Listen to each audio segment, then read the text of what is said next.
કળિયુગમાં માનવી કાંઈ ન કરે ને માત્ર ભગવાનના નામમાં વિશ્વાસ રાખે અને નામ જપે ને તોય ભગવાન એનું પદ આપી દે છે. રામચરિતમાનસમાં તો ત્યાં સુધી કીધું છે કે તમે અજાણતાય ભગવાનનું નામ લઈ લ્યો, ભૂલથી પણ ભગવાનનું નામ લઈ લ્યો ને તોય ભગવાન એનું પદ આપે છે. એટલે જીવનમાં જ્યારે જ્યારે સમય મળે ને ભગવાનનું નામ લેતા રહ્યો, ભગવાનને ભૂલો નહીં. જો આપણે આપણું કલ્યાણ ઈચ્છતા હોય તો બે વાત કોઈ દિવસ ન ભૂલવી.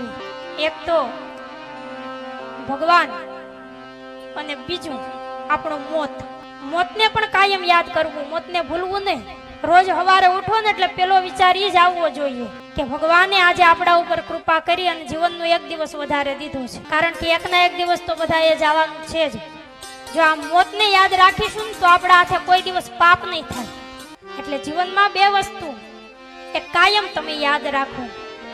જો તમારું કલ્યાણ ઈચ્છતા હોય, સારું ઈચ્છતા હોય તો એક મોત અને બીજા નારાયણ. ભગવાનના નામમાં બહુ તાકાત છે. ભગવાનની કથામાં પણ શક્તિ છે કે માનવી જો ભાવથી એને શ્રવણ કરે તો ભાગવતની કથા એ તો મુક્તિ દેનારી, મોક્ષને પ્રદાન કરનારી કથા છે.